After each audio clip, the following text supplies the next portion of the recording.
पहला क्वेश्चन आप देखिएगा, इस तरह के प्रश्नों को जरूर तैयार कर लीजिएगा। मैं आपको इसका सिस्टम समझा देता हूँ कि है क्या। एक वृत्तखंड है, जिसे आप लोग जो है यहाँ पर क्या बोलते हैं, एक देखिए एक वृत्तखंड है जिसे यहाँ पर एक सर्कल का पार्ट बोलते हैं, मतलब सेक्टर बेसिकली कहते हैं अंग्रेजी में। एक सर्कल है ना, इस सर्कल का एक भाग वृत्तखंड होता है जो सर्कल के सतह पर स्थित दो बिंदुओं को केंद्र से मिलाने से प्राप्त होता है। ऐसे ध्यान देखिए, ऐसे मिलाने से प्राप्त होता है। कह रहा है इसकी त्रिज्या 18 सेंटीमीटर है। त्रिज्या वह पॉइंट होता है जो केंद्र से सतह को मिलाने वाली रेखा होती है। अगर मान लो यह ए है, यह बी है। इसका केंद्रीय कोण 125 है। यहाँ पर जो कोण दिया है दैट इज 125 डिग्री। अब इसने हमसे कहा इसकी परिधि, परिधि मतलब बेसिकली आप कह सकते हैं कि आर्क लेंथ, चाप की लंबाई लिख देता तो ज्यादा अच्छा रहता। तो चाप की लंबाई मतलब दिस लेंथ, ये लेंथ आपको पता करनी है। आपको जानकारी होगा अगर कोई भी वृत्त है तो उसमें थोड़ा सा आप समझ लेंगे तो क्लियर होगा। कोई भी सर्कल है, सर्कल का अपना अगर केंद्र है, इसकी अपनी रेडियस है, तो जो ए लेंथ होती है कंप्लीट, जो परिधि अर्थात सर्कमफेरेंस कहलाती है, यह सी होती है और सी बराबर 2 पाई आर होता है। सी बराबर क्या होता है, 2 पाई आर होता है। ध्यान दीजिएगा इसको, सी बराबर 2 पाई आर। अब अगर हमको उसका एक भाग लेना है, कभी कभी हम सेमी सर्कल बनाते हैं, अर्धवृत्त तो आधा कर देते हैं, कभी कभी हम क्वार्टर बनाते थे, एक चौथाई कर देते हैं। इस सब कुछ डिपेंड होता है कि अगर हम इस पार्ट का कुछ एक मतलब इस पूरे भाग का कुछ कुछ ही सर्टेन भाग लेना चाहते हैं तो वह क्या होगा बताइए। वह टोटली डिपेंड करेगा इस पूरे कंप्लीट बिंदु पर। और एक बिंदु जो बनता है सर्कल के बिंदु पर, उस पर 360 डिग्री का कोण बनता है, आपको पता है। अगर मैं इतना ही भाग ले रहा हूं तो मैं इस कोण को देखूंगा कि यहाँ पर यह रीजन किस कोण के द्वारा डिसाइडेड है। अगर यह कोण थीटा है, यह जो पार्ट होगा यह इस 2 पाई आर का पार्ट होगा, लेकिन कितना होगा, थीटा, थीटा अपान 360 कर दीजिए, थीटा अपान 360 कर दीजिए इंटू 2 पाई आर। तो अगर हम दो से इसको काट दें तो बेसिकली यह लेंथ होता है पाई आर थीटा अपान 180। ठीक है, आपको अगर आर्क लेंथ अर्थात इस लेंथ को फाइंड करना था, this length that is A B, इसे चाप की लंबाई या उस परिधि का भाग कह सकते हैं जो कि 125 डिग्री कोण के अंतर्गत बनाया गया है। तो रूल के हिसाब से होगा पाई आर थीटा अपान 180। पाई का मान इसने हमको दिया है 22 अपान 7, लिखिए 22/7 गुणे आर मतलब रेडियस जो 18 है और थीटा मतलब 125, डिवाइड बाई कितना कर सकते हैं 180। अब देखिए जो कटे पॉसिबल उसको कैंसिल करिए, और 18 दहम में 180 होता है, पता है हम सबको। 5 दूना 10 होता है, 5 25 बार, 25 पंचे 125, 22 को 25 से गुणा करें, बाद में 14 से डिवाइड कर देंगे, या 2 से इसको डिवाइड करें, 2 11 बार, 11 पचे 55, 11 दूना 22, 5 27, डिवाइड बाई आप 7 करिए, तो 7 से भाग करिए, 7 त्रिक 21, 7 त्रिक 21, 21 6 27, 6 5 7 9 63, और फिर 3 बार 39.3 आ जाएगा, जो कि ऑप्शन नंबर आपको बी में दिया गया है।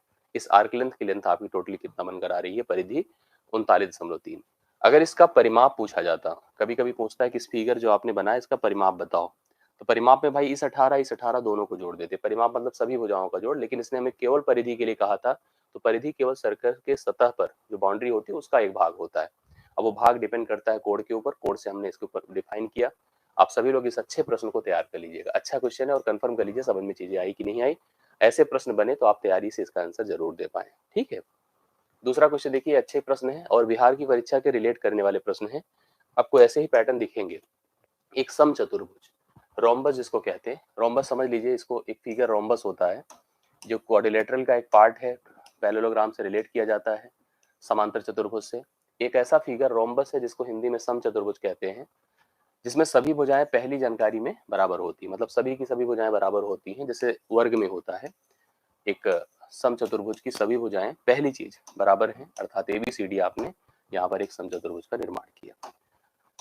इसमें जो विकर्ण होते हैं एक दूसरे को समकोण पर समद्विभाजित करते हैं। विकर्ण क्या करते हैं, समकोण पर समद्विभाजित करते हैं। अगर कोण बनता है तो इसको दो बराबर भागों में बांट देते हैं, या इसका भाग या इसका भाग हो जाता है। इसके अलावा अगर हम कुछ इसमें पढ़ते हैं तो समझ में आएगा। आसन्न मतलब adjacent sides are not equal, आप तो देख ही रहे बराबर है, मतलब जब सभी बराबर हैं तो एडजेसेंट जो संगत या आसन्न भुजाएं, जैसे इसको इसके साथ आसन्न कहते हैं, ये दोनों बराबर तो ही हैं, आप देख ही पा रहे हैं। विपरीत कोण अनुपूरक, अपोजिट एंगल्स आर सप्लीमेंट्री, जो सामने के कोण होते हैं यहाँ पर अनुपूरक लिखा है, मतलब सप्लीमेंट्री होते हैं। सप्लीमेंट्री का मतलब होता है कि जुड़ करके 180 डिग्री के बराबर होते हैं। इसने हमसे पूछा इस चतुर्भुज में क्या होता है क्या नहीं होता है, इसके बारे में आपको बताना है, तो आपको इसको डिसाइड करने की बात करनी है। सबसे पहली चीज तो भाई ये तो कंफर्म है कि यह बराबर नहीं होता है, ये गलत है। जैसे आसन्न भुजा एक भुजा के बराबर नहीं होता है। अब इसको आप लोग एक एक पॉइंट करके समझिएगा तो क्लियर हो जाएगा। ठीक है, दूसरा मैंने कहा विपरीत कोण अनुपूरक, भाई बराबर तो होता ही है, पहली जानकारी। विपरीत कोण अनुपूरक होते हैं ऐसा कोई कंपलसरी नहीं है, क्योंकि इनके कोण समान की स्थिति में या ऐसी स्थिति में होते, कोई ऐसा नहीं कि हमेशा 180 डिग्री ही बनाए, ठीक है। दूसरा विकर्ण शीर्ष कोणों के समद्विभाजक होते हैं, ये सही है। जो विकर्ण होते हैं शीर्ष कोणों के समद्विभाजक होते हैं, मतलब या इसके बराबर हो जाए या इसके बराबर हो जाए। तो यहाँ पर अगर इस प्रश्न के लिए आप जाते हैं, इसमें जो ऑप्शंस होते हैं, ऑप्शंस में एक से अधिक बातें समझ में आती है, जैसे बराबर नहीं होते हैं, विपरीत कोण अनुपूरक होते हैं। आप अगर पॉइंट्स के हिसाब से चलेंगे तो एक से अधिक बातें यहाँ पर इस चतुर्भुज से संबंधित आपको नजर आती है। इसमें उपयुक्त में एक से अधिक, मोर देन वन, यहाँ पर इस प्रश्न के लिए राइट सोल्यूशन के रूप में आप लेके जाइए। आसन भुजा की आसन भुजा एक बराबर नहीं होती, विपरीत कोण अनुपूरक होते हैं, स्वीकर्ण शीर्ष कोणों के समद्विभाजक होते हैं, मतलब इसमें एक से ज्यादा बिंदु की तरफ आप जाइए तो डी ऑप्शन को इसका प्रेफरेंसेस दीजिए, उपयुक्त में एक से अधिक, इस प्रश्न के लिए राइट सोल्यूशन हो जाएगा। क्लियर? आगे बढ़ता हूं, ध्यान से देखते जाइए, एक एक प्रश्न को कवर करते जाइएगा। ये बड़ा अच्छा सा प्रश्न आपके सामने 3 नंबर आया। यदि x की पावर m को x की पावर n से गुणा किया जाए और गुणनफल 1 आए, जैसे आपके पास नंबर क्या है, एक x की पावर m है, दूसरा x की पावर n है, कह रहा दोनों को मल्टीप्लाई करो और वैल्यू कितना आ जाए, 1 आ जाए। तो हमसे m n के बीच के रिलेशन के बारे में पूछ रहा है, अगर आपको कंफर्म हो जाए तो प्लीज बताइए। मैं समझाता हूं आपको। अगर बेस बराबर है तो हमेशा पावर्स जो होती हैं वो ऐड हो जाती हैं, इसे x की पावर आप m प्लस n कह सकते हैं। और यहाँ पर अगर 1 लिखा है और हम m प्लस n को रिलेट करना चाहते हैं, किसी की भी पावर 0 हमेशा 1 होती, तो आप इसको x की पावर 0 कह सकते हैं। पहली जानकारी, अगर हम दो ऐसे नंबर को जिनका आधार बराबर है उनको मल्टीप्लाई कर रहे हैं तो पावर्स ऐड हो जाती है, अर्थात x की पावर m प्लस n हो जाएगा। 1 मतलब x की पावर 0 हो गया। अब आप देखिए तो अगर इक्वलिटी बीच में है और बेस इक्वल है, बेस इक्वल है तो पावर इक्वल हो जाती है, तो m प्लस n बराबर 0 होगा। m प्लस n बराबर 0, अर्थात m का मान माइनस n के बराबर होना चाहिए, जबकि यहाँ पर देखिए लिखा है m n बराबर 1, गलत है। m प्लस n बराबर 1, गलत है। m प्लस 1 बराबर 0 होना चाहिए, ठीक है। कभी लोग गलती से कर सकते हैं, m बराबर n नहीं होगा, m बराबर माइनस n होगा, ये भी गलत है। तो उपयुक्त में से कोई नहीं, मतलब इसका ऑप्शन नंबर ई उत्तर होगा यहाँ पर। मतलब एक से ज्यादा, सॉरी, इसमें से कोई भी ऑप्शन आपके प्रश्न का हल नहीं हो सकता है। क्यों नहीं हो सकता है?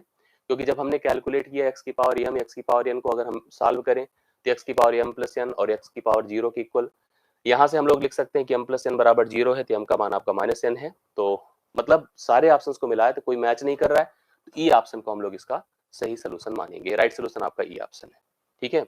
अगला देखिएगा, चौथा नंबर, और ध्यान से देखिएगा, लिखा है 4 रूट 6 है और 3 रूट 24 है, इसका जो गुणनफल है उसका मान क्या होगा? अगर हम इनको आपस में मल्टीप्लाई करते हैं तो उसका मान कितना हो जाएगा, प्लीज बताइए जो पॉसिबल हो तो। सबसे पहले अगर ऐसे कभी रूट के मल्टीप्लीकेशन वाले टर्म आए तो जो बाहर नंबर है उनको मल्टीप्लाई करिए, 4 गुणे 3 कितना होता है, 12।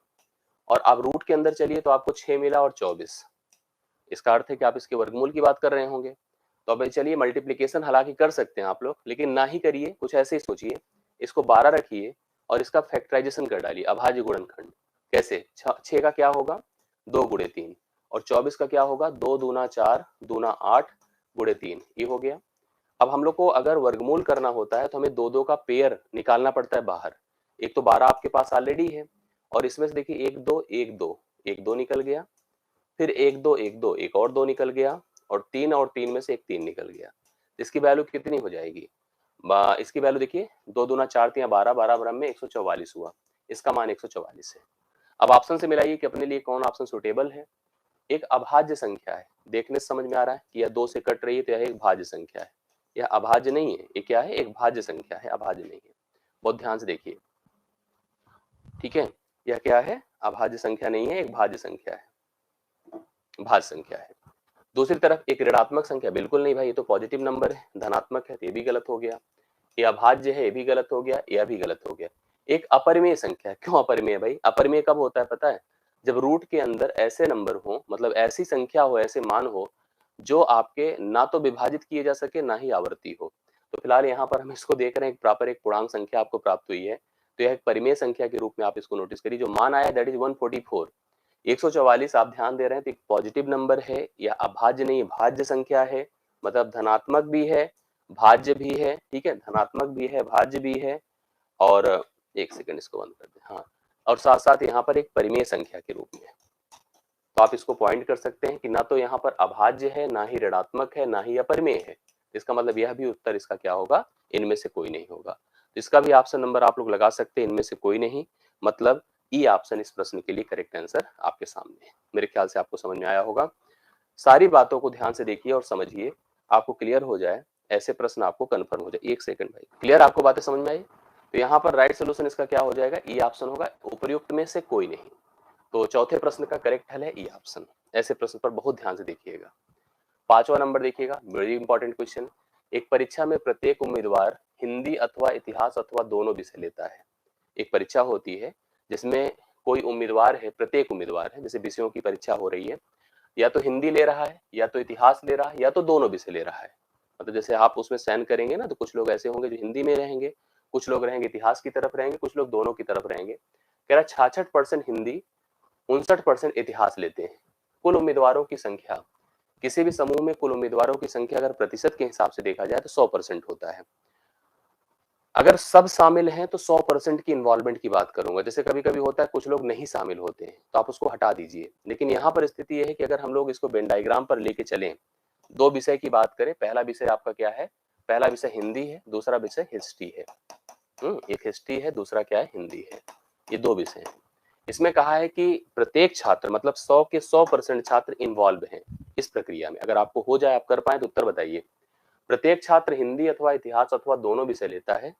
66% हिंदी, 66% हिंदी, 59% इतिहास, 59% इतिहास। कुल उम्मीदवारों की संख्या बताइए। ये अगर 3000 थी तो हमसे पता करने को कहा है कितने उम्मीदवारों ने हिंदी और इतिहास दोनों लिए थे। अब यहाँ पर अगर परसेंटेज को थोड़ा सा डिस्ट्रीब्यूट करके सोचे, अगर हम वेन डायग्राम के हिसाब से जा रहे हैं, मान लीजिए यह डेटा एन है, मैं इसको आसान तरीके से भी बोल सकता हूँ, बता सकता हूँ, बट थोड़ा सा ऐसे बना लीजिए आप लोग। जैसे अगर इस पूरे गोले को आप कह रहे हैं कि 66 है और इतना भाग एन है, तो यह भाग 66 माइनस एन होगा। इसी तरह से अगर यह पूरा गोला 59 है, 59 है, इसमें से एन निकाल दीजिए, 59 माइनस एन होगा।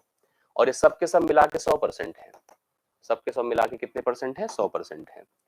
तो आप लोग यहाँ पर लिख क्या सकते हैं, अगर हम इन तीनों को जोड़ें और 100 के बराबर कर दें, तो आप एग्जैक्टली एन का मान निकाल सकते हैं। मतलब ओ भाग ओ सेक्शन निकाल सकते हैं जो कि प्रत्येक में कॉमन है, मतलब दोनों में अवेलेबल है, दोनों में उपलब्ध है।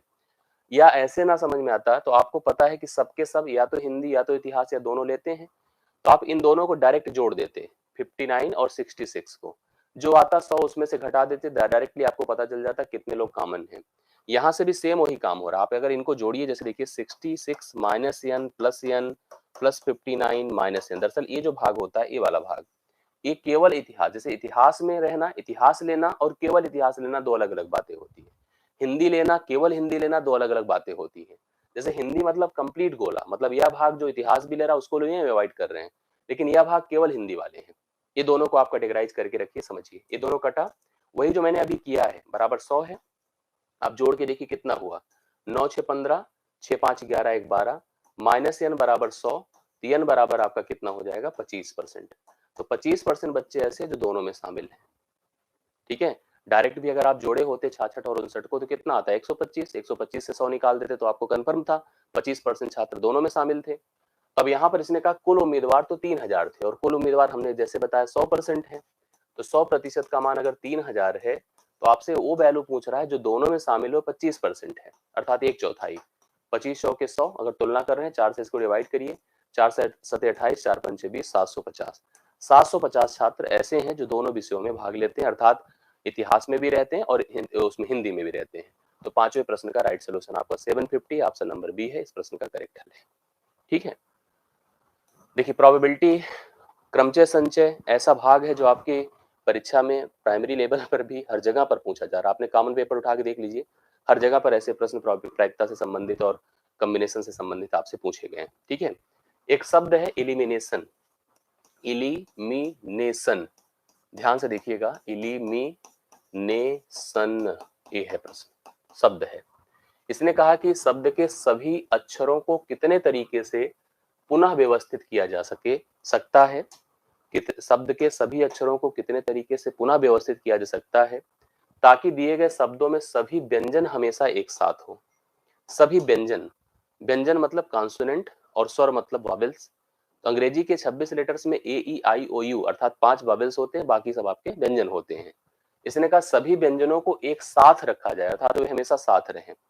अगर इस पूरे समूह की बात किया जाए और व्यंजन को एक साथ कर दिया जाए, व्यंजन को यहाँ कर दिया जाए, व्यंजन को एक साथ कर दिया जाए, तो बाकी जितने स्वर हैं उनको एक साथ कर लीजिए।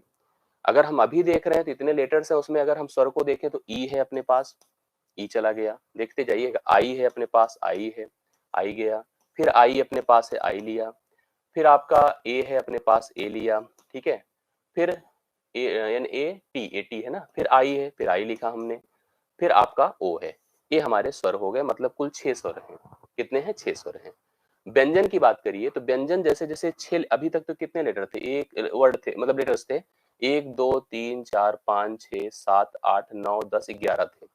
बट इसमें से स्थिति यह है कि इसने कहा कि सभी व्यंजन एक साथ हो जाएं, तो व्यंजन को अब एक शब्द मान लीजिए, एक लेटर मान लीजिए सभी व्यंजन्स को। जिसमें व्यंजन्स हैं कौन कौन से आप खुद ही देख सकते हैं, मतलब ये 6 अगर हैं वॉवेल्स, तो 5 आपके व्यंजन होंगे इसमें।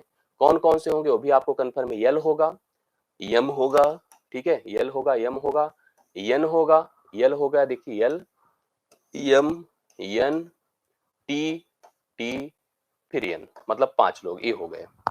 अब हमसे कहा जा रहा है, अच्छा जैसे कभी नॉर्मल स्थिति होती, जैसे रिपीटिशन इसमें नहीं होता किसी लेटर का, तो हमसे पूछा जाता है कि कितने बार व्यवस्थित कर सकते हैं, तो इसको हम 6 मानते, इसको एक 7 मानते और फैक्टोरियल बना देते। क्योंकि अगर हम किसी चीज की बात करें, जैसे मुझसे कोई कहे हमें हमारे पास 5 लेटर्स हैं, इनका यूज करके कितने शब्द बनाए जा सकते हैं, तो हम सीधा सीधा कहते हैं 5 का फैक्टोरियल ना, 5 गुड़े 4 गुड़े 3 गुड़े 2 गुड़े 1, फैक्टोरियल आपने पढ़ा होगा, सुना होगा। यहाँ पर भी अगर इनका उपयोग करके पहले कितने शब्द बन सकते, पहले इसको ध्यान में रखिए। इनका उपयोग करके जो शब्द बनेगा उसको पहले ध्यान में रखिएगा, तो ये चीजें कंफर्म होगी। इनका उपयोग मतलब इनके साथ, अगर ये 6 हैं तो इनके साथ मिला दीजिए, इनको एक मानिए तो 7 हो गए, मतलब बनते कितने? 7 फैक्टोरियल। कितने बन जाते? 7 फैक्टोरियल। लेकिन आपको मैं कंफर्म कर दूं, 7 में ऐसी स्थिति इनकी है कि इनमें कुछ लेटर्स रिपीटेड हैं। जैसे आप देख रहे हैं आई, आई कितनी बार रिपीटेड है? 3 बार रिपीटेड है। यहाँ पर आई 1 2 3, अब इसको हम 3 को एक 3 थोड़ी मानेंगे, एक मानेंगे, 3 फैक्टोरियल से डिवाइड कर दीजिए गुड़े। अब इसकी तरफ चले, यहाँ पर भी सेम स्थिति है। इनको भी तो आप ऐसे प्लान करेंगे भाई, ये घूम फिर करके कितनी बार बनाए जा सकते हैं। यह अगर देखें तो 5 लेटर है तो हम 5 फैक्टोरियल, अर्थात कुल उनकी व्यवस्था 5 फैक्टोरियल तरीके से कर सकते हैं। लेकिन इसमें भी आपने देखा होगा कि एक लेटर रिपीटेड है, जैसे यह नियम देख रहे हैं यहाँ पर रिपीटेड है, तो आप यहाँ पर इसको 2 फैक्टोरियल से डिवाइड कर दीजिए। अब जो मान आएगा वही आपके प्रश्न का हल होगा। जैसे किसी का फैक्टोरियल क्या होता है, मान लीजिए इसका कैलकुलेशन आप करेंगे तो 7 गुड़े 4, 7 गुड़े 6 गुड़े 5 गुड़े 4 गुड़े 3 फैक्टोरियल हम लिख सकते हैं, और नीचे 3 फैक्टोरियल है। इससे इसको खत्म कर दीजिए, मतलब यहाँ 7 गुड़े 6 गुड़े 5 गुड़े 4 आया, 7 गुड़े 6 गुड़े 5 गुड़े 4 आया। जबकि यहाँ की बात हम लोग करें तो यह होगा 5 फैक्टोरियल, मतलब 5 गुड़े 4 गुड़े 3 गुड़े 2 फैक्टोरियल। तो यहाँ पर 2 फैक्टोरियल नीचे खत्म कर दीजिए। अब कुल मल्टीप्लीकेशन 5 चौके 20, यहाँ 60, ये 60 हो गया, गुड़े इसका मल्टीप्लीकेशन करिए, 5 चौके 20 छक्के 120, 120 12 सत्ते 84, 12 सत्ते 84 मतलब 840 हो गया।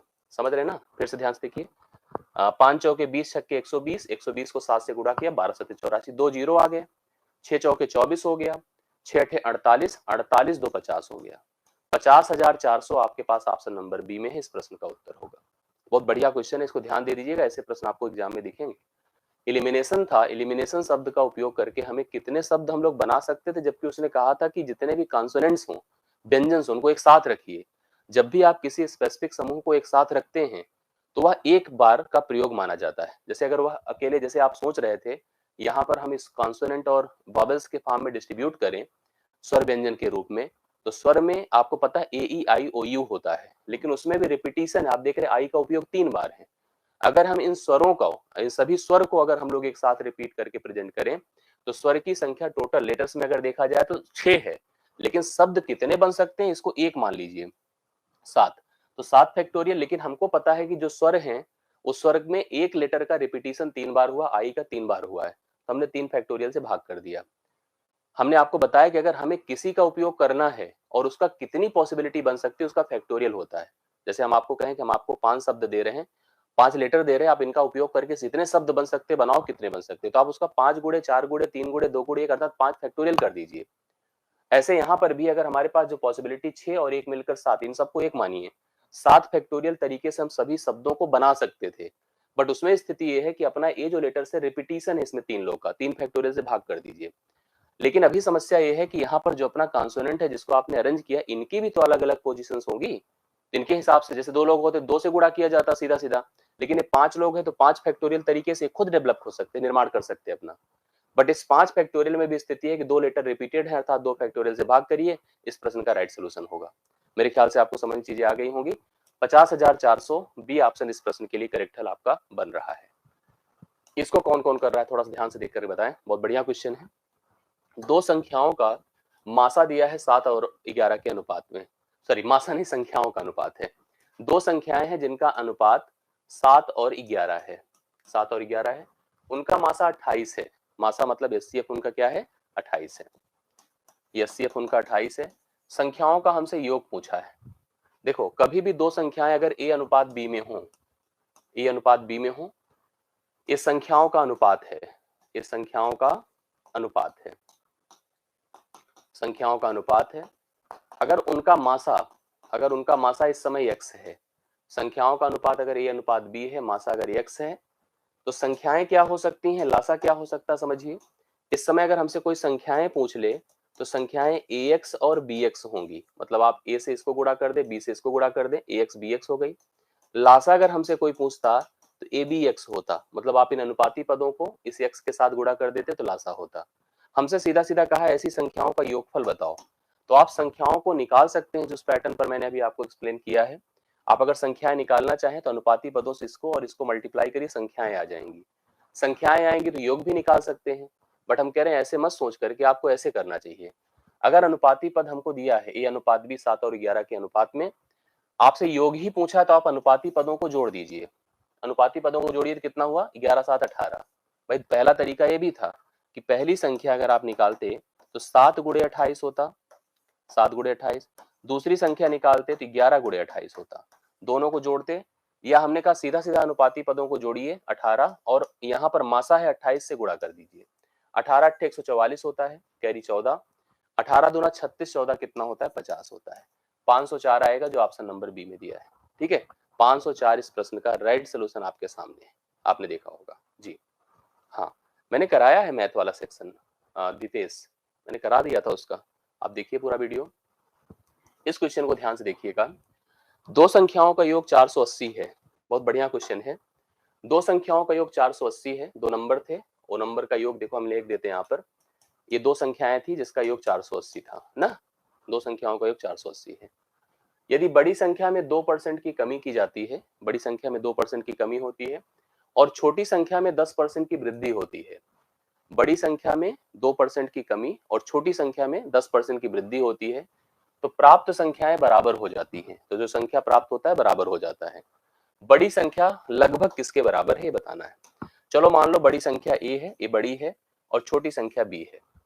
अगर हम इसमें क्या कर दें, इसमें 2% की कमी करें, तो 2% बड़ी संख्या अगर हम इसको लार्जर नंबर मान रहे हैं और इसको स्मॉलर मान रहे हैं, ठीक है, इसको छोटी संख्या मान रहे हैं, इसको हम बड़ी संख्या मान रहे हैं। अगर हम इसमें 2% की कमी कर दें तो यह हो जाएगा 98% ऑफ ए का 98%। अगर हम इसमें 10% की वृद्धि कर दें, देखो दो कमी करना मतलब बेसिक को 100 माना जाता है, 100 में 2 घटेगा 98, और अगर 10% वृद्धि करेंगे तो 110 बी होगा, 110% बी होगा, ठीक है, 110% बी होगा। अब इसने कहा जब इसमें 2% बड़े में हम कम करते हैं और छोटे को 10% बढ़ाते हैं तो दोनों ऑटोमेटिकली बराबर हो जाते हैं। ऐसे में हम संख्याओं का अनुपात निकाल सकते हैं। कैसे निकाल सकते हैं देखिए ध्यान से। अनुपात निकालने के लिए पहले परसेंटेज गायब कर दीजिए, कर दिया। 2 चौके 8, 2 नवा 18, तो 49 ए बराबर 110, 110 को भी काटिए, 55 बी हो गया, 55 बी। अगर हम ए और बी को एक साथ कर दे तो बी इधर लाएं तो ए अनुपात बी होगा, बिल्कुल 55 अनुपाते 49 हो जाएगा। ये संख्याओं का अनुपात हो गया, ये संख्याओं का क्या हो गया, अनुपात। जो संख्याएं आपको दी गई उसका अनुपात हो गया। अब आपको क्या करना है, जब भी हमको एक चीज ध्यान दीजिए, जब भी हमें दो पदों का योग पता हो और उनका अनुपात पता हो, दो पदों का अगर हमें योग पता हो और उनका हमें अनुपात पता हो, तो हम प्रत्येक पदों को आराम से निकाल सकते हैं। फिर मैं बता रहा हूं कि अगर अनुपात किसी दो मान का अनुपात दिया हो और उनका हमें योग दिया हो, हम प्रत्येक मान को इजीली कैलकुलेट कर सकते हैं, निकाल सकते हैं। इसके लिए भाई आपको अनुपाती पदों को जोड़ना चाहिए। जोड़िए, कितना होगा, 9 5 14 और 5 4 9 1 10, 104 हुआ। लिखिए 104 बराबर योग कितना है 480। 104 बराबर 480। बड़ी संख्या कौन है इसमें देख रहे हैं, साफ साफ 55 है, तो 55 का मान आपको बताना है। यही आपका प्रश्न हो गया। अब आप इसमें देखिए जो पॉसिबिलिटी बनती है काटने पीटने की, उसको कैंसिल कर लीजिए, उत्तर आपका आ जाएगा। थोड़ा इधर सॉल्व हो रहा है कुछ, जैसे 4 से कट रहा है, 4 दूना 8, 4 छंगे 24, ठीक है। और 4 से अगर काटिए 4 बार हम में 48, 120 हो गया। आप और भी थोड़ा सा काट सकते हैं, 13 2 13 बार होता है, 2 60 बार होता है, इसको उधर कर लीजिए तो 60 गुणे 55 बटा आपका नीचे कितना होगा 13, मल्टीप्लाई करिए, 0 6 पंचे 30, 6 पंचे 30 3 33 बटा कितना हुआ 13। इस प्रश्न का उत्तर 3300 बटे 13 होगा, जो ऑप्शन नंबर ए में आपको दिया गया है। 3300 बटे 13 is the right solution for the given question, that is the largest number. हमने इसको कैलकुलेट किया, मतलब क्वेश्चन अच्छा है। ऐसे प्रश्न आपको थोड़ा सा कंफ्यूज कर सकते हैं, लेकिन अगर आप ध्यान से देख लिए हैं तो आपको कभी दिक्कत नहीं होगी। और मैंने जिन प्रश्नों का सिलेक्शन यहाँ पर लिया है जो आपके सामने है, प्रश्न बहुत ही महत्वपूर्ण है, आप सभी प्रश्नों को बहुत ध्यान से कवर करिए। 8वां नंबर डन। एक समद्विबाहु समलंब होता क्या है? एक समलंब आप सुना होगा, ट्रेपीजियम जिसको कहते हैं। ट्रेपीजियम ऑफ फिगर है जिसकी दो भुजाएं समांतर होती हैं और दो असमांतर होती हैं, नॉन पैरेलल।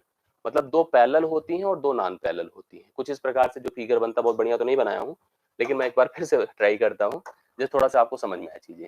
ये देखिए, ए है ट्रेपीजियम, अभी नहीं बना, अब बन रहा है। इसको इससे मिला दें, इसको इससे मिला दें, right now it is a trapezium. A B C D करके मैंने लिख दिया। यहाँ पर दो भुजाएं समांतर होंगी, यह इसके पैरेलल है और ये दो नॉन पैरेलल। अगर दो मतलब जो विपरीत भुजा है समांतर है, अगर दोनों ए बी समांतर होती तो ट्रेपीजियम रह ही नहीं जाता। ये आपका क्या हो जाता पता है? तब इस समय ये जो है आपका एक आयत बन जाता। अब इसने कहा समद्विबाहु, समद्विबाहु तभी होगा जब नॉन पैरेलल साइड्स इक्वल होंगी। अगर एडी जो है आपके बीसी के बराबर है तभी वह समद्विबाहु है। अब इसमें देखिए क्या क्या रिलेशंस दिए गए हैं और उसको हमें क्या क्या सोचना है, कैसे इसका उत्तर देना है, ये हमको डिसाइड करना है हम सभी को। कैसे कर पाएंगे मैं आपको बताता हूं। जैसे इसने कहा समद्विबाहु समलंब, भुजा की एक जोड़ी संगत होती है। ये तो सही है यार, भुजा की one of pairs of the opposite sides are the congruent. हाँ, संकर कॉन्ग्रुएंट होती है, मतलब एक अपोजिट जोड़ी कॉन्ग्रुएंट। जैसे ए अगर इसके बराबर है ना, इतना भाग इतना भाग, ये तो मान लीजिए बराबर है, और ये भी पता है कि यह भाग इस भाग के बराबर हो जाएगा, मतलब ये दो समबाहु त्रिभुज आपको प्राप्त हो जाते हैं। यह त्रिभुज इस त्रिभुज के समबाहु होगा, ये सही होगा पहला ऑप्शन। अगर भुजा की एक जोड़ी आपकी संगत होगी तो समबाहु त्रिभुज तो बनना तय है। दूसरा, विकर्ण एक बराबर नहीं होते, ये बात भी सत्य है। विकर्ण जो होते हैं इनके, जैसे ये विकर्ण यहाँ से यहाँ तक मिलाएगा और यह यहाँ से यहाँ तक मिलाएगा, विकर्ण एक दूसरे के बराबर नहीं होते हैं। यहाँ पर विपरीत कोण एक बराबर नहीं होते हैं। विपरीत कोण, विकर्ण तो बराबर होते हैं लेकिन विपरीत कोण एक दूसरे के बराबर नहीं होते हैं। ठीक है, ये हो गया, ये सही, ये सही, दो ऑप्शन सही, इसका मतलब एक से ज्यादा ऑप्शन सही, इसमें एक से ज्यादा ऑप्शन सही है। मतलब यहाँ पर इस प्रश्न के लिए अगर मुझे उत्तर देना होगा तो हम डी ऑप्शन को सिलेक्ट करेंगे। तो डी ऑप्शन इस प्रश्न का राइट सोल्यूशन है, जिसमें आपने देखा कि समबाहु तो होता ही होता है, विकर्ण एक बराबर नहीं होते, गलत है। विपरीत कोण एक सॉरी विकर्ण एक दूसरे के बराबर नहीं होते हैं, और विपरीत कोण एक बराबर नहीं होते, विपरीत कोण बराबर नहीं होते तो तय है। तो यहाँ पर एक से अधिक ऑप्शन हम लोग तय कर सकते हैं, इस प्रश्न के लिए राइट सोल्यूशन लगा सकते हैं। ठीक है, तो ऑप्शन नंबर डी ऑप्शन इस प्रश्न के लिए नोट कर लीजिएगा। 9वां प्रश्न, क्योंकि ऐसे ही प्रश्नों को घुमा करके आपकी परीक्षा में आपसे पूछा जाता है। सबबोर्ड क्वाड्रिलेटरल का कॉन्सेप्ट मैंने एक वीडियो लिया है, अगर आप उसमें देख लेंगे, अगर उसको आपने देखा होगा तो ये सब समस्याएं आपको नहीं आएंगी जो मैंने अभी आपको फेस करने के लिए कहा। इसको देखिए, ये प्रश्न पिछली बार का जो पीआरटी का पेपर हुआ था उसमें इस तरह का क्वेश्चन पूछा गया था। प्रयागराज से पटना जाने के 5 मार्ग हैं। मैंने कहा प्रयागराज से पटना जाने के 5 मार्ग हैं और 4 मार्ग पटना से कोलकाता जाने के हैं। जैसे कहा प्रयागराज से पटना जाने के 5 मार्ग हैं, 4 मार्ग पटना से कोलकाता। चलिए पटना से कोलकाता भी चलते हैं हम लोग। देखिए दो चीजें हैं, एक तो प्रयागराज से पटना और पटना से कोलकाता। ठीक है, कोलकाता। अब कह रहा है कि पटना होते हुए प्रयागराज से कोलकाता जाने के कितने संभव रास्ते हैं। बहुत बढ़िया है क्वेश्चन। जैसे यहाँ पे रास्ते अगर इसके 5 हैं, जैसे हमारे पास 5 रास्ते हैं, एक रूट 1 है, रूट 2 है, रूट 3 है, रूट 4 है और रूट 5 है। मतलब हम 5 तरीके से कहाँ तक पहुंच सकते हैं, पटना। 5 तरीके से हम पटना तक पहुंच सकते हैं। अगर हमें प्रयागराज से पटना जाना है तो 5 तरीके हो गए। किसी भी तरीके से आप पहले पटना पहुंच जाइए, और पटना से अगर हमें कोलकाता जाना है तो हमारे पास 4 रास्ते हैं। मैंने कहा कि R1 है, R2 है, R3 है और R4 है। ये 4 रास्ते हैं जिससे हम कोलकाता पहुंच सकते हैं, 4। मतलब 5 रास्ते हैं आप प्रयागराज से पटना आइए और 4 रास्ते हैं आप पटना से कोलकाता जाइए। तो इसका मतलब पूछा गया कि अगर मुझे पटना होते हुए प्रयागराज से कोलकाता जाना है तो कुल कितने तरीके संभव होंगे? 5 तरीके इधर से, मतलब जैसे आप किसी भी एक तरीके से आइए, अगर एक तरीके से आइए तो 4 तरीके हैं कोलकाता जाने के। अगर मान लो आप R1 से आते हो, आओगे तो एक ही तरीके से, एक ही रूट से। मान लो आप R1 आओगे तो जो रास्ता आपको यहाँ पर चारों में अच्छा लगे उससे जाइए। तो एक के 4 कॉम्बिनेशन, दूसरे के भी 4, तीसरे के भी 4, चौथे के भी 4, पांचवें के भी 4। इस तरह से प्रयागराज से पटना होते हुए कोलकाता पहुंचने के 5 गुणे 4 अर्थात 20 तरीके हो सकते हैं, 20 रास्ते हो सकते हैं। ये देखिए 20 संभव रास्ते बन सकते हैं। बहुत बढ़िया प्रश्न है, इस तरह का क्वेश्चन आपको फेस करने को दिखता है। तो 10वां नंबर आपका डन हुआ। 11वें पर आइए। एक टीबी को पी रुपए में बेचने पर 15% का लाभ होता है। अगर एक टीबी है जिसको अगर हम पी रुपए में बेचते हैं तो हमें 15% का लाभ होता है। अगर हम उसी दूसरा टीबी है उसको हम क्यू रुपए में बेचते हैं तो हमें 31% का लाभ होता है। पी रुपए में बेचने पर 15% का लाभ होता है, क्यू रुपए में बेचने पर हमें 31% का लाभ होता है, हानि होती है। पी और क्यू का अनुपात पूछा गया है। अगर जैसे मान लो किसी भी वस्तु का जो बेसिक मूल्य होता है वो 100 होता है, अगर 100% है, अगर हम इसको 15% के लाभ पर बेचेंगे तो 115% में बेचेंगे, और अगर हम 31% की हानि पर बेचेंगे तो 69% में बेचेंगे। तो यही हमसे इसने कहा है कि अगर पी का मूल्य, देखिए ध्यान से बहुत बढ़िया समझिएगा, कह रहा है टीबी को पी रुपए में बेच रहा है, 15% का लाभ हो रहा है, अर्थात कितने में बेच रहा है पता है? 115% में। कितने में बेच रहा है? 115% में। क्यू रुपए में बेच रहा है, 31% की हानि हो रही है, तो कितने में बेच रहा है? 69% में। क्यों? क्योंकि हमने 100 को बेसिक बना लिया, 100 से 15% का लाभ है अर्थात 115 है, 100 से 31% की हानि है अर्थात 69% है। अब हमसे यही पूछा है इस प्रश्न में क्या, कि पी और क्यू का अनुपात बना दो। अनुपात कैसे बनेगा? आप इनको सिंप्लीफाई कर लीजिए, इजीली अनुपात बन जाएगा। 23 से दोनों कट रहा है, 23 या 69, 23 पंचे 115। तो यहाँ पर उत्तर आ जाएगा पी और क्यू के विक्रय मूल्यों का। यही तो पूछा ना, पी और क्यू के विक्रय मूल्यों का अनुपात हो जाएगा 5:3। ऑप्शन नंबर बी दिया है, आराम से बता सकते हैं 5:3। 11वां प्रश्न, करेक्ट सोल्यूशन बी ऑप्शन 5:3। इस क्वेश्चन को देखिए, बड़ा अच्छा सा है भी। किसी गैर शून्य के x एक एक्सप्रेशन दिया है 3x square plus 5x plus 3 बराबर 0। तो आपसे पूछा है हमसे कि x क्यूब प्लस 1/x³ का मान बता दो क्या होगा। आपके पास इस समीकरण की मदद से इसका मान आपसे पूछा गया है। इसका अर्थ है कि हमें a³ प्लस 1/a³ के पैटर्न पर जाना है, तो आपको टर्म को भी उसी फॉर्म में डिजाइन करना होगा। कैसे? सबसे पहला काम, x को अगर हम अलग कर ले, जैसे अगर यहां से देख रहा हूं मैं, तो x मैं अगर बाहर कर लेता हूं, जैसे या तो चाहो तो आप डायरेक्टली उधर लेके चले जाओ, कोई प्रॉब्लम नहीं है। जैसे अगर आप यहां से x कॉमन कर लें, ठीक है, इन दोनों से, तो यहाँ पर कितना हो जाएगा? 3x और यहाँ पर कितना हो जाएगा? 5 हो जाएगा।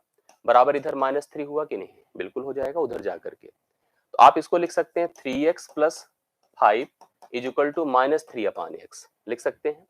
आप इसको उधर कर लीजिए, उसको उधर कर लीजिए, लिखिए 3x प्लस 3/x बराबर -5 हो गया।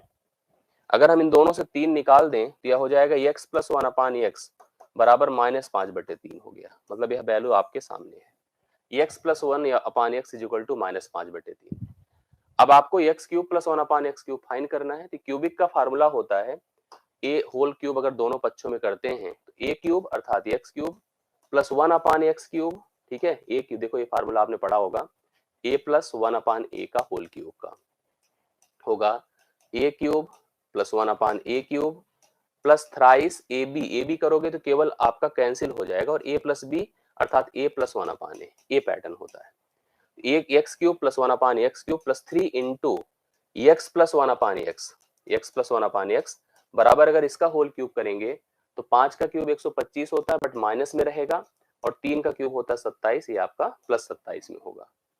अब आपको निकालना क्या है? x³ plus 1/x³। आपको पता है x प्लस 1/x का मान कितना है? -5/3 है। तो हम लोग यहाँ पर लिखेंगे x³ प्लस 1/x³ प्लस 3 गुणे, यहाँ पर लिखिए -5/3, -5/3 बराबर आपका -125 बटा कितना है? 27 है।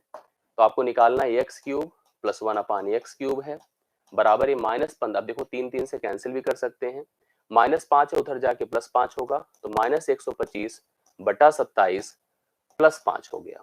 तो 27 पंचे कितना होता है, अगर आप इसको सॉल्व करिए तो -125 प्लस 5 सते 35, 5 दूना 10, 10 3 13, 135 बटे कितना 27, अर्थात यह 10/27 हो जाएगा। तो 10/27 आपको ऑप्शन नंबर ए में दिया है, इस प्रश्न के लिए करेक्ट है।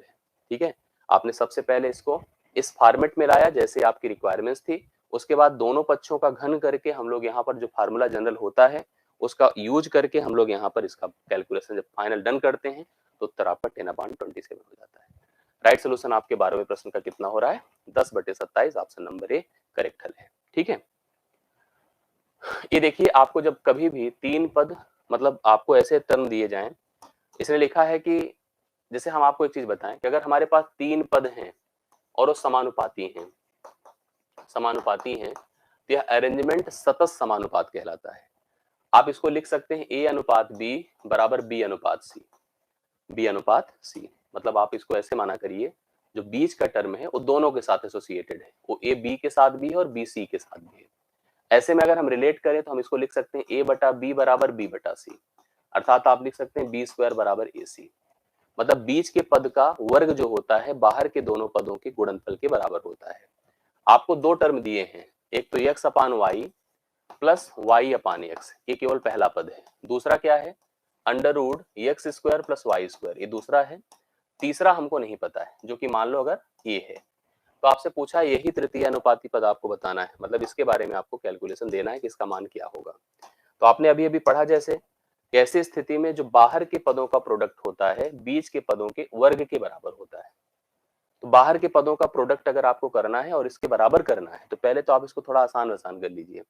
ये अगर आपको इस a का मान निकालना है तो इसके वर्ग को इससे भाग कर दीजिए, सीधा सीधा आंसर आ जाएगा। ठीक है, किसी भी रूट के पद का वर्ग, अगर जैसे मान लीजिए मुझे इसका वर्ग करना हो x square plus y square, इसका होल वर्ग करेंगे तो सिंपली आपका x square plus y square हो जाएगा। और आपको पता है इनका प्रोडक्ट इसके बराबर होगा, तो a का मान निकालना है तो आप इस वैल्यू को इससे भाग कर दो, लेकिन इससे भाग करने से पहले थोड़ा सोचिए इसमें क्या कर सकते हैं। आप इसको सॉल्व करेंगे तो क्या होगा, x square plus y square, जैसे हम जोड़ेंगे अगर एलसीएम लेकर के एक्स वाई को, तो x square plus y square divide by x y, और इसको एक भिन्न मानिए और इसको इससे भाग करिए, भाग करेंगे तो कितना होगा, x square plus y square divide by x y, अर्थात लिख सकता हूँ x square plus y square upon x square plus y square, और ये जो एक्स वाई है ऊपर चला जाएगा, ये दोनों कैंसिल होगा, मान एक्स वाई आएगा। कितना आएगा, एक्स वाई, जो कि ऑप्शन नंबर ए में दिया है। Option number A x y इस प्रश्न का करेक्ट हल है। ठीक है, तो आप लोग देख सकते हैं सही आंसर आपके सामने है पहला ऑप्शन, और बढ़िया क्वेश्चन था, मतलब इस तरह के पैटर्न को ध्यान देना ये आपके लिए जरूरी है। ठीक है, 13 नंबर आपका डन हुआ है। अगला पढ़ते हैं। देखिए इस तरह का क्वेश्चन बहुत ध्यान देखिए, देखने में बहुत लंबा चौड़ा लगता है, लेकिन अच्छे से अगर देख लिया समझ लिया तो कंफर्म हो जाएगा, दिक्कत नहीं आएगी। ओके, क्वेश्चन क्या है पढ़िए। इसने लिखा है कि एक विद्यालय के सांस्कृतिक उत्सव में सभी विद्यार्थी या तो नृत्य या गायन में भाग लेते हैं। जितने भी बच्चे हैं वहां पढ़ते हैं या तो नृत्य में रहते हैं, डांस में, या तो सिंगिंग में रहते हैं। अब इसमें कहा 430 नृत्य में भाग लेते हैं और 550 गायन में भाग लेते हैं, 320 दोनों में भाग लेते हैं। ठीक है, 320 दोनों में भाग लेते हैं, तो विद्यालय में कितने कुल विद्यार्थी हैं ये आपको बताना है। आराम से बता सकते हैं, देखिए कैसे। ये आपका देखिए दो सेक्शन में हम इसको वेन डायग्राम की मदद से ही हल करेंगे। जैसे हम आपसे कह रहे थे कि यहाँ पर डांस का एक भाग है और एक आपकी क्या है, सिंगिंग है। डांस में 430 विद्यार्थी भाग लेते हैं और सिंगिंग में 550। डांस में 430 और सिंगिंग में 550, और कह रहा 320 विद्यार्थी ऐसे हैं जो कि डांस और सिंगिंग दोनों में पार्टिसिपेट करते हैं। जैसे अगर हम कहते हैं कि डांस में पार्टिसिपेट करना और केवल डांस में पार्टिसिपेट करना दो अलग अलग बातें होती हैं। तो अगर हम इस पूरे गोले की बात करें जो हमने देखिए अभी रेड कलर से कर दिया, यह डांस को प्रेजेंट कर रहा है। ठीक है, 430 बच्चे इस रेड गोले में रहते हैं और डांस को प्रेजेंट करते हैं, मतलब डांस में पार्टिसिपेट करते हैं। दूसरा जो ब्लू कलर से बना है, इस सिंगिंग को प्रेजेंट करता है 550 बच्चों के लिए। 320 ऐसे हैं जो डांस और सिंगिंग दोनों में पार्टिसिपेट कर रहे हैं। अब हम पूछें आपसे कि केवल डांस में पार्टिसिपेट करने वाले बच्चे कितने हैं, ये रीजन होगा। इस पूरे 430 से इस कॉमन वाले को घटा दें तो आपका 110 बच्चे ऐसे हो जाएंगे जो कि केवल और केवल डांस में ही पार्टिसिपेट किए हैं। इसी प्रकार से 550 अगर सिंगिंग में पार्टिसिपेट किए हैं, इसमें 320 डांस की तरफ चले गए हैं, तो केवल सिंगिंग वाले बच्चों की संख्या, इसमें से इसको घटा दीजिए 0, 5 से 2 3 और 5 से 3 2, 230 हो गया। अब आपको क्या करना है, ध्यान से देखिएगा। अब आपको वो संख्या बतानी है जो संख्या यहाँ पर ऐसा आंकड़ा है, जो संख्या ऐसा आंकड़ा है जो कि प्रत्येक में, चाहे सिंगिंग में चाहे डांस में या दोनों में पार्टिसिपेट किया, उसको तीनों को जोड़ देने से प्राप्त हो जाएगा।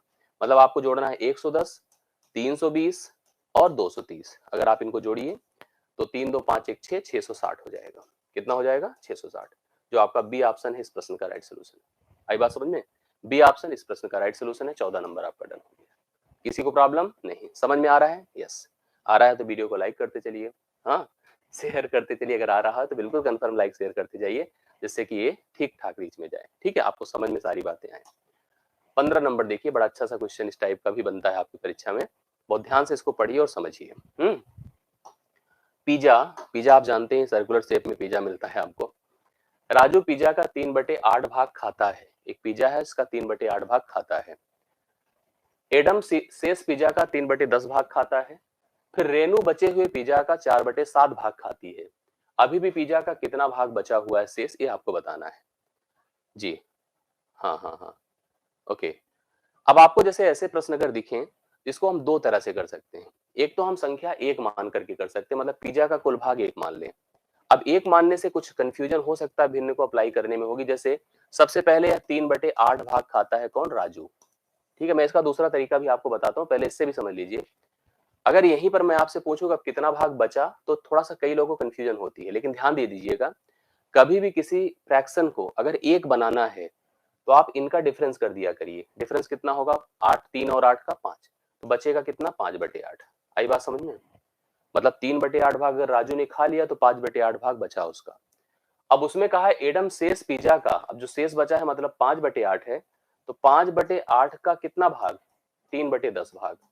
मतलब 5 दूना 10 कर दीजिए, एक प्रकार से 3/16 भाग। इसको आप लिख सकते हैं 3/16 भाग कौन खाता है? एडम खाता है। अब 3/16 जैसे ही निकला, आप खुद ही बता दो कितना बचा। इसमें इसका डिफरेंस कितना होता है? 13, 13/16 भाग बचा। अब इसमें रेनू ने क्या किया? इसका 4/7 भाग खाया, तो 13/16 गुणे 4/7 कर दीजिए, तो 4 चौके 16 होता है। तो आपका 13 बटे कितना हो गया? 28। 13/28 भाग किसने खाया? रेनू ने खाया। अब इन दोनों का डिफरेंस कर देना तो हमको पता चल जाएगा कितना पिज्जा बचा हुआ है। अभी भी पिज्जा का कितना भाग? दोनों का डिफरेंस करिए कितना आ रहा है? दोनों का डिफरेंस करिए 15, 15/28 हुआ। 15/28। इस तरह से हम इसको देख सकते हैं, जो एक का कितना है इसको डिसाइड करना है। तो आप ऐसे बता सकते हैं, लेकिन मैं आपको कह रहा हूं कि इसका दूसरे तरीके से करिए, ऐसे मत करिए। बहुत आराम से प्रश्न का हल आपके सामने हो जाएगा। ऐसे में ध्यान दिया करिए, जैसे नीचे वाला मान जो है हमारा 8 है, ठीक है, 10 है और 7 है। आप ऐसी संख्या सोच लो जो कि 8 से, 10 से और 7 से कट जाए। बहुत बढ़िया सा आप पिज्जा का एक हिस्सा ही मान लीजिए। इस तरह से मत करिए, ऐसे में आप कंफ्यूज हो जाएंगे, कंफ्यूजन होगा और प्रॉब्लम आएगी। हम आपको जो तरीका बताने जा रहे हैं उसको फॉलो करिए, उसी से आप प्रश्न को इजीली हल करिए। भिन्न का हर देखो 8 है, 10 है और 7 है, तो एक संख्या हमने 560 ले लिया। ये पिज्जा कंप्लीट है, ये पिज्जा क्या है? कंप्लीट है। अब इसमें से सबसे पहले राजू को दीजिए कितना भाग? 3/8। तो मतलब 3/8 को आप 560 से मल्टीप्लाई कर दें, तो 8 सते 56, 70 गुणे 30 कर दीजिए, 3 210।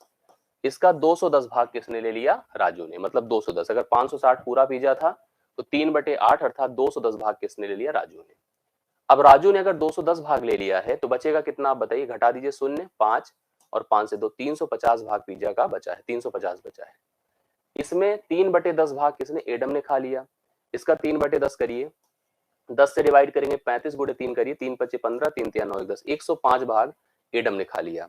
अगर 105 इधर से निकल गया तो आप खुद ही सोच लो कि 250 में अगर क्या कहते हैं 105 निकल गया, जैसे आपको समझ में आ रहा होगा, 350 का अगर 3/10 करिए, शून्य खत्म हुआ, 35 गुणे 3, 3 5 15, 3 3 9 10, 105 निकला हुआ, तो 245 भाग अभी यहाँ पर बचा हुआ है। 245 जोड़ दीजिए, 350 होगा। अब इसका भी 4/7 भाग रेनू ने खाया है, तो 245, 245 गुणे 4/7, तो 7 से डिवाइड करिए कितना होगा? 245, 7 तरीके कई, 7 5 35, 35 गुणे आप 4 करोगे 140, 140 रेनू ने खाया है। अब यहाँ पर बचेगा कितना? आप खुद ही बता दीजिए। 140 अगर निकल गया तो 105 बचा। 105, 105 इस कंप्लीट 560 का कितना भाग अभी बचा हुआ है? यही पूछा था। 105 560 का कितना भाग बचा था? 7 से काटिए, 5 से पहले काटिए, 5 दूना 10, 5 एक के 5, 5 एक के 5, 5 एक के 5, 5 दूना 10। फिर देखिए अब इसको कितने से काट सकते हैं? इसको 7 से काटिए, हाँ 7 से, 7 तरीके 21, 7 एक के 7, 7 छंगे 42, 3/16 भाग, 3/16 भाग अभी पिज्जा का बचा हुआ है जो ऑप्शन नंबर सी में है। ये सबसे अच्छा तरीका होता है, ठीक है। लंबा थोड़ा सा होता है लेकिन आपको इसको जो है अच्छे से कवर करना चाहिए, समझिए। मुझे लगता है कि आपको चीजें क्लियर समझ में आ रही होगी किस समय पिज्जा को अगर डिस्ट्रीब्यूट करना है तो हम इस तरह से एक संख्या लेकर के इजिली डिस्ट्रीब्यूट कर सकते हैं। आवाज ज्यादा फट रही हो तो हम कैसे करें बताइए? सच में दिक्कत हो रही है? बहुत ज्यादा, बहुत दिक्कत हो रही है। 5 क्वेश्चन और मैं करा देता हूँ, थोड़ा सेशन को अच्छा देख लीजिए आप लोग और अच्छे से कर लीजिए। हाँ, इसको देखिए आगे। ये सब इंपॉर्टेंट क्वेश्चन है, बहुत अच्छे सारे प्रश्न हैं, इनको सभी प्रश्नों को आप अच्छे से कवर करिए। 16 नंबर देखिएगा। 16, एबीसी त्रिज्या वाले 3 वृत्त हैं, एक दूसरे को बाह्यतः स्पर्श करते हैं। ये देखिए 3 वृत्त हैं, एक दूसरे को बाह्यतः स्पर्श करते हैं। ये स्पर्श किया, थोड़ा स्पर्श वाली स्थिति नहीं बन पाई है, मैं फिर से बना देता हूँ। 3 वृत्त हैं एबीसी त्रिज्या वाले, तीनों एक दूसरे को बाह्यतः स्पर्श किए। अब देखिए अगर इसका सेंटर यह है, इसका सेंटर यह है, इसका सेंटर ये, आप इसको इससे मिला। अब देखिए पहले आप समझिए होता कैसे है। यहां से यहां तक अगर इसकी त्रिज्या a है और इसकी त्रिज्या कितनी है b है, यहां से यहां तक जाइए तो यह भी a होगा और इसकी त्रिज्या c है, यहां से यहां तक चाहिए तो यह b होगा और यह c होगा। इस प्रकार से तीनों त्रिभुजों को मिला दिया, तीनों त्रिभुजों के केंद्रों को मिला दिया। जैसे प्रश्न में कहा था तीन एबीसी त्रिज्या वाले 3 वृत्त हैं अपने पास, एक दूसरे को बाह्यतः स्पर्श करते हैं, उनको केंद्रों से मिलाने से प्राप्त त्रिभुज का क्षेत्रफल बताना है। अगर यह त्रिभुज एबीसी है तो उस त्रिभुज का क्षेत्रफल हम लोग को क्लियर बताना है। और त्रिभुज का क्षेत्रफल, पहले तो आप त्रिभुज को समझो कि त्रिभुज की भुजाएं क्या है। अब त्रिभुज की भुजाएं अगर सोचो तो a प्लस बी है, b प्लस सी है, a प्लस सी है। कोई त्रिभुज अगर आपको दिया हो जिसकी भुजाएं पता हो तो आप त्रिभुज के सूत्र को, आपको त्रिभुज के क्षेत्रफल का सूत्र पता होना चाहिए। ये देखिए अगर कोई त्रिभुज है हमारे पास और उसकी भुजाएं हमको पता है a, b और c, जिसका एरिया हीरोन्स फार्मूला से निकलता है under root s, s minus a, s minus b और यस माइनस सी, ये होता है। जहां पर यस का मान क्या होता है? अर्ध परिमाप। यस बराबर क्या होता है? यस बराबर a plus b plus c divide by 2, ये होता है यस। यस बराबर a plus b plus c divide by 2 होता है। आप a plus b plus c divide by 2 यहाँ पुट करिएगा यस की जगह पर और abc का उपयोग करिए, क्षेत्रफल याद हो जाएगा। अब जो क्वेश्चन दिया है इसमें भी अगर हमको यस निकालना है, यस का मतलब सभी भुजाओं को जोड़िए, a plus b plus c और a प्लस सी, सबको जोड़ेंगे तो आपको पता है twice a plus b plus c आएगा। और मैंने कहा अर्ध परिमाप करना है, 2 से भाग करेंगे तो यस का मान सीधा सीधा a प्लस बी प्लस सी हो जाएगा। ये आपका अर्ध परिमाप अर्थात यस हो गया। अब एरिया का जैसे सूत्र हमने लिखा है, जानते हैं आप सभी लोग क्या नियम होता है? S, s minus a, s minus b, s minus c होता है, ठीक है। यस की जगह पर आप कितना पुट करेंगे? अंडर रूट ए प्लस बी प्लस सी, यस हो गया। और a प्लस बी प्लस सी से अगर हम a घटा दें, मतलब पहली भुजा घटा दें, अर्थात a प्लस बी घटा दें तो c बचेगा, b प्लस सी घटा दें तो a बचेगा और a प्लस सी घटा दें तो b बचेगा। कुल मिला के under root a plus b plus c और यहाँ पर a b c बचेगा, जो कि आपको पहले ही ऑप्शन में दे रहा है। इस त्रिभुज का क्षेत्रफल जो आपको इनके प्रत्येक के सतहों को बाह्यतः स्पर्श करने पर प्राप्त हो रहा है वह root a plus b plus c और इंटू ए बी सी हो जाएगा। इस प्रश्न के लिए करेक्ट आंसर 16वें का आप लोग नोट कर सकते हैं। ठीक है, बढ़िया क्वेश्चन था, इंपॉर्टेंट मानिए, ऐसे प्रश्नों को तैयार करिए। ठीक, आगे बढ़ता हूं, चलिए इसको देखिए 15वां नंबर, ये भी बड़ा अच्छा सा क्वेश्चन है। 11 सदस्यों की एक क्रिकेट टीम होती है, वैसे भी पता है कि 11 सदस्य होते हैं क्रिकेट टीम में। कप्तान की आयु 35 साल है, जो कैप्टन जी हैं वो 35 साल के हैं। जो विकेट कीपर हैं उनकी कप्तान की भी उम्र से 5 साल ज्यादा है, मतलब कैप्टन जो है 40 साल के होंगे। अगर दोनों को मिला दें कैप्टन और विकेट कीपर को तो 75 साल एज हो गई ना। कह रहा इन दोनों की आयु को अगर हटा दिया जाए, मतलब इनकी उम्र को हटा दिया जाए, तो जो बच्चे खिलाड़ी होते हैं उनकी औसत आयु पूरे टीम की औसत आयु से 3 वर्ष कम हो जाती है। मतलब यही दोनों लोग उम्र दराज थे उस टीम में, बाकी सब यंग एज थे।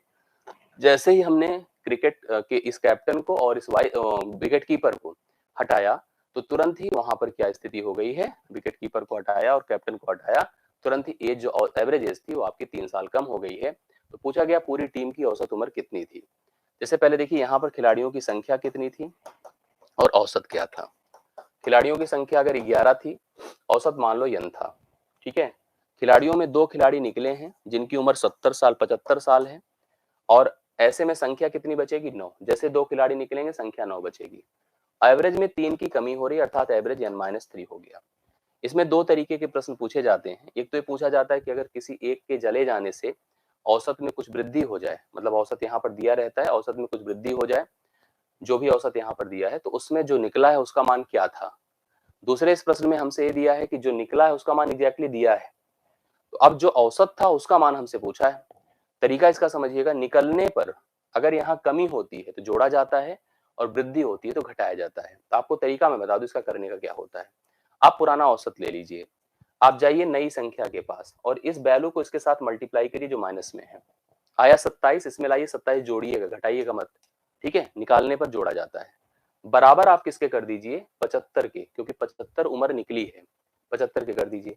n का मान आपका घटाते ही 15 से 7 क्या होता है 8 होता है, और 6 से 4 2 4 होता है, 48 हो गया। लेकिन आपको पता है 48 एवरेज 2 लोगों का है, हमको एक लोग का पता करना है तो 2 से भाग करिए, तो यहाँ पर पूरे का पता करना है, तो आपको यहाँ पर 24 साल यहाँ पर एज हो जाएगी उस पूरी क्रिकेट टीम की जो कि उनके बाद की है। मतलब पूरे की, जब वो लोग थे तब भी पूरा मिला के उस पूरे क्रिकेट टीम की एवरेज एज 24 साल है। 17वें प्रश्न का राइट सोल्यूशन है। आई बात है समझ में? ये प्रश्न आपका बढ़िया था।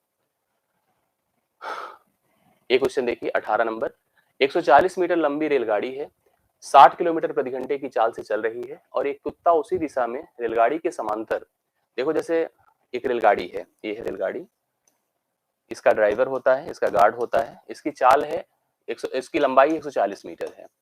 रेलगाड़ी जो लंबाई में होती है ना, अपनी ही लेंथ को चलकर पार करती है। एक कुत्ता है जो उसी दिशा में, देखिए कुत्ता ऐसे बना दिया, ऐसे दौड़ रहा है, कुत्ते की चाल है 18 किलोमीटर प्रति घंटा ना, और रेलगाड़ी की चाल है 60 किलोमीटर प्रति घंटा। बगल प्लेटफॉर्म पर यह कुत्ता दौड़ रहा है, रेलगाड़ी दौड़ते हुए इस कुत्ते को पार करना चाहती है। पार करने में जो लगा समय होता है, ऐसी स्थिति में रेलगाड़ी अपनी ही लेंथ को पार करती है और चालों का अंतर यहाँ पर s1 डिफरेंस s2 लगता है। जब भी कोई समान दिशा में रेलगाड़ी या कोई व्यक्ति किसी को चलकर पार करता है, तो दोनों के बीच की जो दूरी होती है डिवाइड की जाती है उनके चालों के अंतर से। ठीक है, अगर यहीं पर इस कुत्ते की जगह कोई रेलगाड़ी होती तो हमें क्या करना पड़ता, दोनों की लंबाइयों को जोड़ना पड़ता। प्लेटफॉर्म कोई मतलब ऐसी चीज होती जिसकी भी अपनी एक लेंथ होती, दोनों की लंबाइयों को जोड़ना पड़ता। यहाँ पर इसकी कोई कुत्ते की अपनी लेंथ तो उस तरह से होती नहीं, इसलिए उसको नेग्लिजिबल माना जाता है। ठीक है, लेकिन एक इसमें समस्या है कि यह चाल जो है 60 किलोमीटर प्रति घंटा या 18 किलोमीटर प्रति घंटा है। चालों का अंतर अगर हम 60 को 18 से घटा दें तो आएगा 42 किलोमीटर प्रति घंटा। अगर इस 42 किलोमीटर प्रति घंटे को, क्योंकि हमें मीटर पर सेकंड में लिखना पड़ेगा, क्योंकि इनकी जो लेंथ है वह 140 है। कितनी है 140 है रेलगाड़ी की लंबाई। चालों का अंतर मुझे मीटर पर सेकंड में लिखना है, तो 42 को आप 5/18 से मल्टीप्लाई कर दें। ठीक है, 6 3 18 होता है, 6 7 42, अर्थात 35/3 हो गया, 35/3। अब 35/3 है, 3 ऊपर कर दें और 35 नीचे कर दें, क्योंकि 35/3 से भाग करेंगे तो पार करने में समय लग जाएगा। देखिए 7 5 35, 7 दूना 14, 5 चौके 20, 4 3 12, 12 सेकंड लगेगा। 12 सेकंड में रेलगाड़ी उस कुत्ते को पार कर जाएगी। इस प्रश्न का है सही उत्तर। ठीक है, आगे बढ़ता हूं। 3 महीनों के लिए 16%, 3 महीनों के लिए 16% की वार्षिक दर पर 12,000 की धनराशि पर मिलने वाली चक्रवृद्धि ब्याज की गणना कीजिए। जब ब्याज की गणना त्रैमासिक, त्रैमासिक मतलब 3-3 महीने, 3-3 महीने का मतलब होता है साल भर में 3-4 तिमाही होती है, 2 छमाही होती है, 4 तिमाही होती है। जब भी आपसे छमाही के लिए कहता है तो दर को आधा करते हैं, समय को 2 गुना करते हैं। जब आपको तिमाही के लिए कहता है तो दर को 1/4 करते हैं, समय को 4 गुना करते हैं। इस बात को ध्यान रखिएगा। 3 महीना टोटल टाइम है, 3 महीना मतलब क्या होगा बताइए, 3 माह।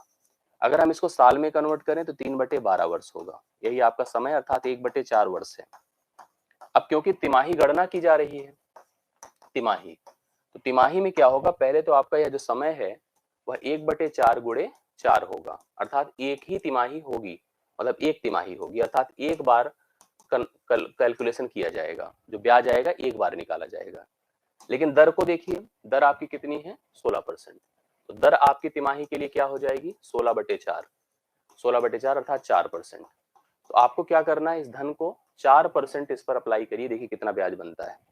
12,000 पर 4% अप्लाई करिए, कितना ब्याज मिलेगा? 12,000 गुणे 4/100, 12 चौके 48, 480 रुपए।